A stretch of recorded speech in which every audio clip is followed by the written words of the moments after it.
ఈరోజు కార్తీక దీపం సీరియల్లో నీకు ఇల్లు ఆఫీసు తప్ప వేరే పనేమీ లేదు కదా, 2 అవర్స్ ఎందుకని అని అనేసరికి కార్తీక్, రేయ్ చెప్పకురా చెప్పకు అని పారిజాతం సైగ చేస్తుంది కార్తీక్కి.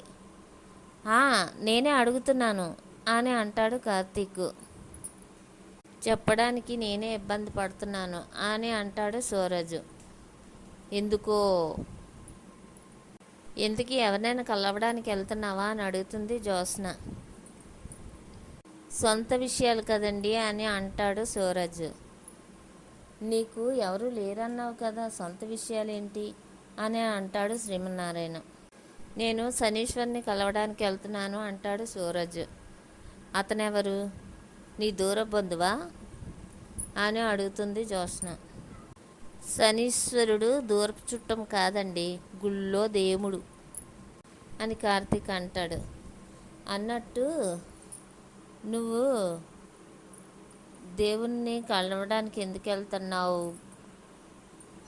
అని అంటాడు కార్తీక్. దోషం గురు, దోష నివారణ చేసుకోవడానికి బ్రదర్ అని అంటాడు కార్తీక్. నీకు కూడా దోష నివారణలు ఉంటాయా, నీకు కూడా దోషాలు ఉంటాయా అని పారిజాతం అంటుంది. అదేంటి పారు అలా అడుగుతున్నావు అని అంటాడు కార్తీక్. వీడి వల్ల అందరికీ దోషాలు వస్తాయి కానీ వీడికేంటి అని అంటున్నానని కార్తీక్తో అంటుంది నెమ్మదిగా పారిజాతం. దోషం ఏంటి బ్రదర్ చెప్పు అంటాడు కార్తీక్.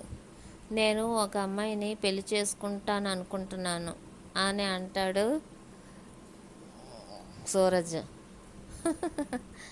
అమ్మాయిని కాకపోతే ఆ అబ్బాయిని చేసుకుంటాడా ఏటా అని పారిజాతం అంటే, నేను వెళ్ళిపోతాను బ్రదర్ అని అంటాడు సూరజ్.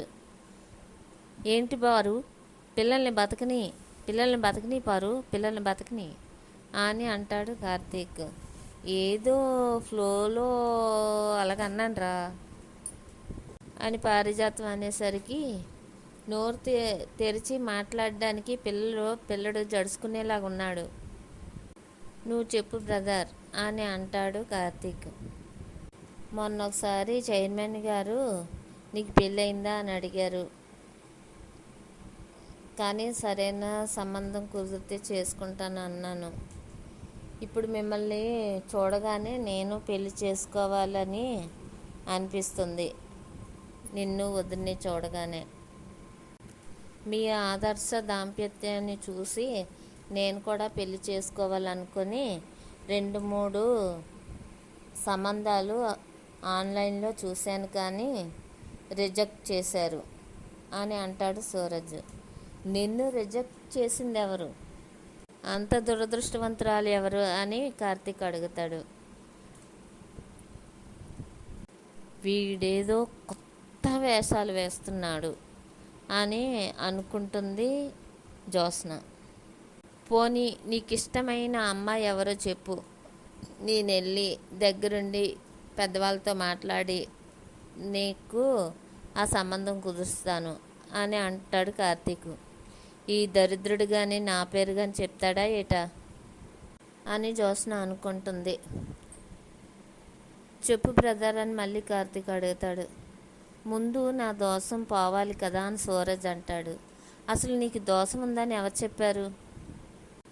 నాకు ఒక అమ్మాయితో పెళ్ళి జరుగుతుందని గట్టిగా నమ్మాను, కానీ నాకు ఏ శని దోషము పట్టిందో అని సూరజ్ అనేసరికి, గట్టిగానే పట్టుకుందని పంతులు గారు చెప్పారు అని అంటాడు సూరజ్.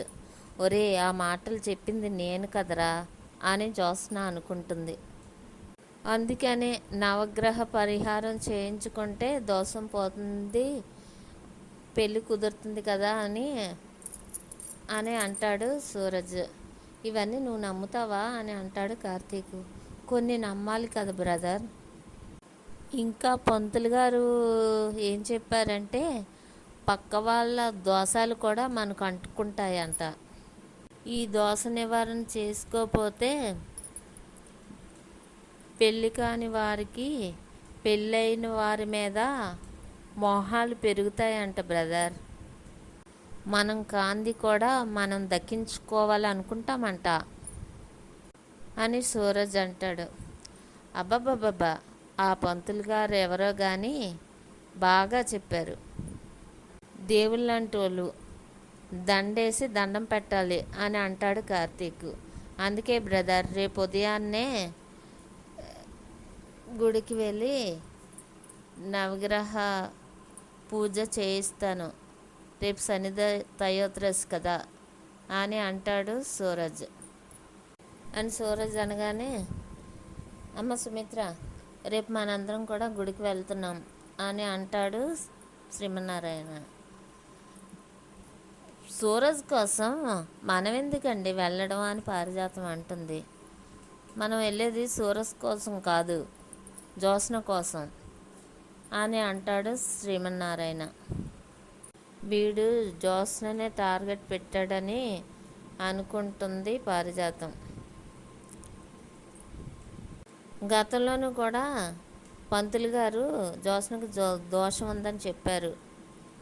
రేపు మంచి రోజు, నవగ్రహాలకి పూజ చేద్దాం అని అంటాడు శ్రీమన్నారాయణ.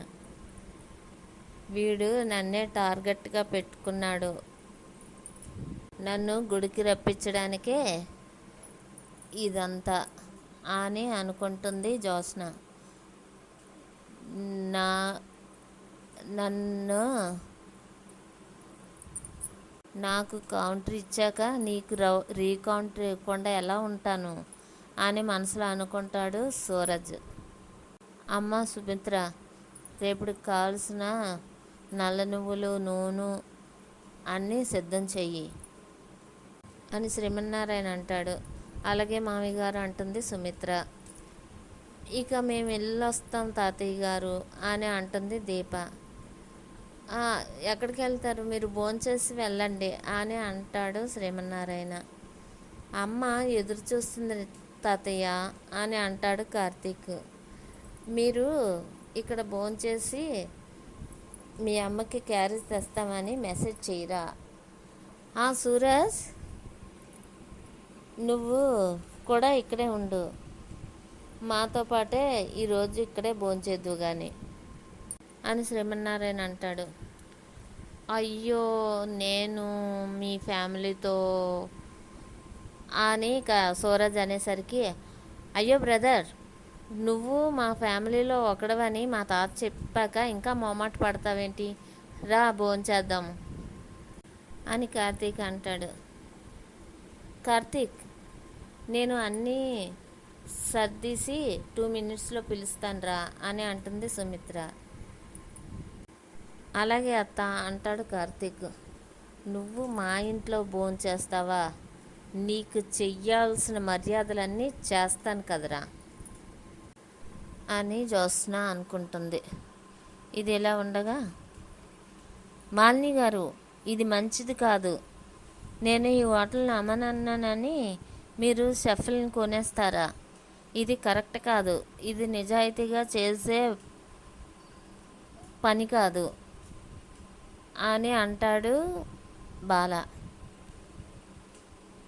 బాలచంద్ర గారు. నిజాయితీ పరులైతే ఎప్పుడూ అమ్ముడుపోరు, నిజాయితీ పరులు కాదు కాబట్టే వాళ్ళు అమ్ముడుపోయారు అని అంటుంది మాలిని. నేనైతే మీకు ఎట్టి పరిస్థితుల్లోనే నేను అమ్మను, కావాలంటే షెఫ్ల్ని మీరిచ్చిన కంటే డబ్బులు ఇచ్చి మళ్ళీ నేను వాళ్ళని కొనేసుకుంటాను అని బాలచంద్ర అంటాడు. ఈలోగా బాలచంద్రకి ఫోన్ వస్తుంది. హలో, చెప్పు, ఏమైందిరా? ఏంటి, రాళ్ళు విసురుతున్నారా మన హోటల్ మీదకి? ఏంటి, అద్దాలు పగులుతున్నాయా అని బాలచంద్ర అంటాడు. ఏంటి, రాళ్ళు విసిరితే అద్దాలు పగలకుండా ఉంటాయా, ఇది ఇంతటితో ఆగుతుందా బాలచంద్ర అని మాలిని అంటుంది. రాళ్ళకు బదులు అగ్గిపెట్టి ఇసిరారనుకో, ఈ హోటల్ పరిస్థితి ఏంటి కాలిపోతే బూడిదే మిగులుతుంది, అమ్ముకుంటే డబ్బు మిగులుతుంది. ఈ రెండిట్లో ఏది బెటర్ అంటావు అని మాలిని అంటే, నాకు అర్థమైంది మేడం. హోటల్ కొనే వరకు మీ ఈ గొడవ ఆపమని చెప్పండి అని అంటాడు బాలచంద్ర. నేనేమైనా మిమ్మల్ని ఇబ్బంది పెడుతున్నానా, లేదా గొడవ చేస్తున్నానా, లేదా మీ గొంతు మీద కత్తి పెట్టి ఈ హోటల్ అమ్మమని చెప్తున్నానా? మిమ్మల్ని బెదిరించట్లేదు కదా. నచ్చితే కాఫీ తాగుతాను, అలాగే మీ హోటల్ కూడా బయట రేటు కంటే ఎక్కువే ఇచ్చి కొంటాను అని మాలిని అంటే, నేను రాజీ పడలేను మేడం అని అంటాడు బాల. అయితే వదిలేసేయండి అని అంటుంది మాలిని.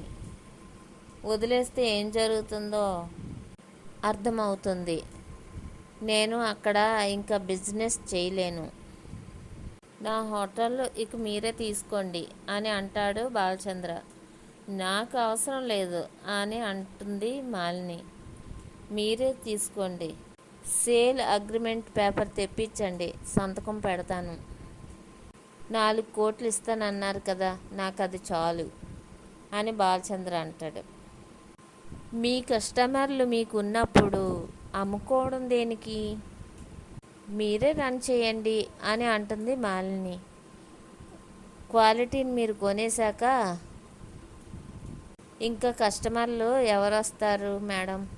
ప్లీజ్ మేడం, మీరు కొనడం తప్ప నాకు ఇంక వేరే దారి లేదు.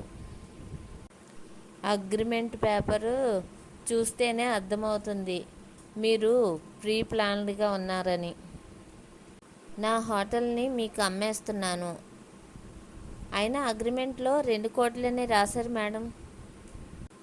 4 కోట్లు ఇస్తానన్నారు కదా అని అంటాడు బాలచంద్ర. నేను అడిగినప్పుడు మీరు అమ్ముంటే 4 కోట్లు, నువ్వు అమ్మినప్పుడు నేను కొంటే 2 కోట్లే.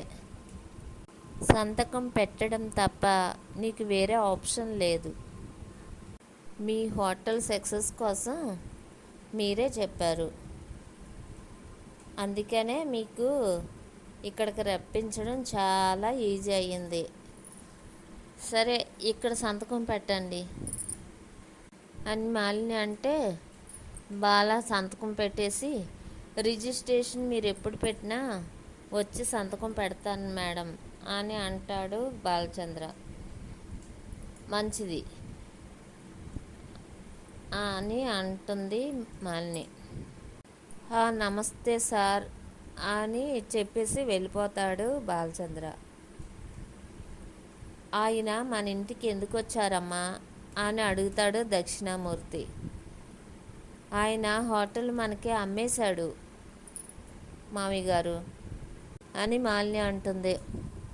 మంచి హోటల్ కదమ్మా, బాగా రన్ అవుతుంది, ఎందుకు అమ్మేశాడు అని దక్షిణామూర్తి అంటే, రేసులో బాగా పరిగెత్తే గుర్రాలపైనే పందెం కాస్తారని మీరే చెప్పారు కదా మామయ్య గారు. పందెం ఎందుకు కాస్తారు, గెలవాలనే కదా అని మాలిని అంటే, అవునమ్మా అంటాడు దక్షిణామూర్తి. మనం గెలవాలంటే బాగా పరిగెత్తే గుర్రాలే కావాలి. హోటల్ నచ్చింది, అడిగాను, అమ్ముతానన్నాడు, కొనేశాను. తనకి అవసరం, మనకి అవకాశం, అందుకనే పేపర్ మీద సంతకం పెట్టి మనకి ఇచ్చేసి వెళ్ళిపోయాడు. బాలాగారు చాలా మర్యాదస్తులు అని మాలిని అంటుంది. ఇప్పుడు నువ్వు నాకు కొడుకువైనా కోడలువైనా నువ్వే కదమ్మా, అన్నీ నువ్వే చూసుకో అని అంటాడు దక్షిణామూర్తి. అలాగే మామయ్య గారు, నేనేం చెయ్యాలో మీకు ఎంతవరకు చెప్పాలో నాకు తెలుసు మామయ్య గారు. ప్రతీకారం తీర్చుకోవడానికి వేదిక సిద్ధమైంది, ఇక ఎదురుపడ్డమే మిగిలింది. అది కూడా తొందరలోనే జరుగుతుంది. అని మనసులో మాలిని అనుకుంటుంది.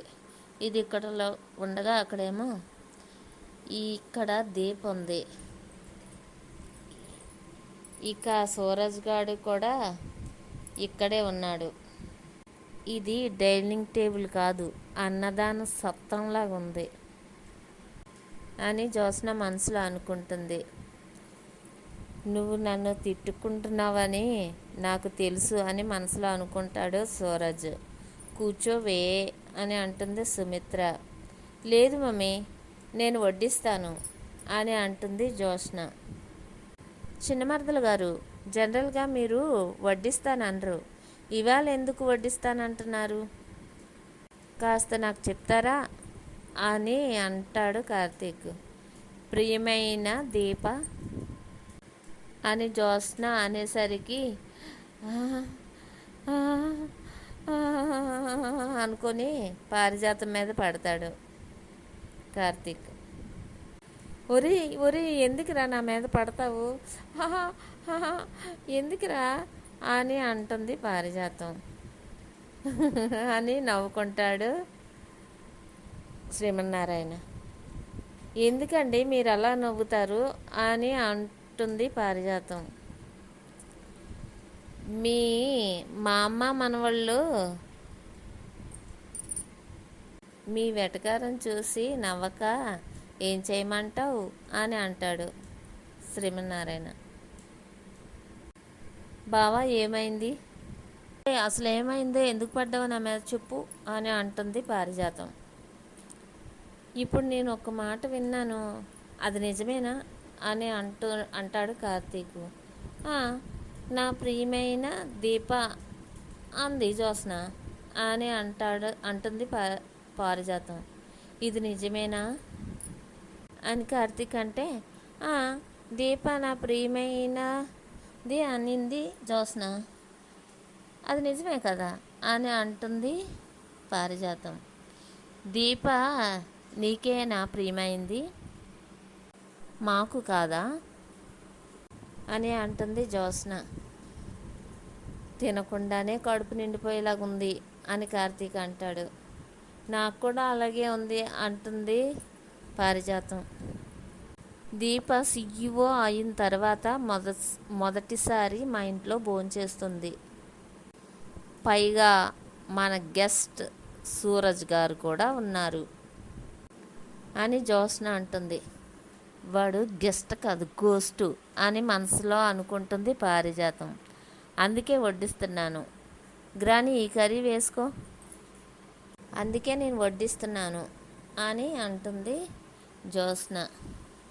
ఎందుకే నువ్వు వడ్డిస్తున్నావు అని నెమ్మదిగా జ్యోత్స్నతో పారిజాతం అంటే, కన్ను కొడుతుంది జ్యోత్స్న. ఇది కన్ను కొడుతుందంటే ఇది ఏదో చేస్తుంది, చూడ్డానికి నేను రెడీగా ఉండాలి అని అనుకుంటుంది మనసులో పారిజాతం. వీళ్ళిద్దరూ ఇలా గుసగుసలు ఆడుకుంటున్నారేంటి, ఏం జరుగుతుందో చూడాలి, జాగ్రత్తగా చూసుకోవాలి అని కార్తీక్ అంటాడు. దీప సాంబారు వడ్డించినా అని అడుగుతుంది జ్యోత్స్న. సాంబారు వద్దులే, వేసుకోదు అని అంటాడు కార్తీక్. పప్పు బాగుంది బావా, కర్రీ ఉంది కదా చాలే అని అంటాడు కార్తీక్. పప్పు సూరజ్కి వడ్డిస్తాను అనుకొని సూరజ్ దగ్గరికి తెస్తుంది జ్యోత్స్న. ఈ ఎపిసోడ్ ఈరోజు ఇంతటితో ముగుస్తుంది.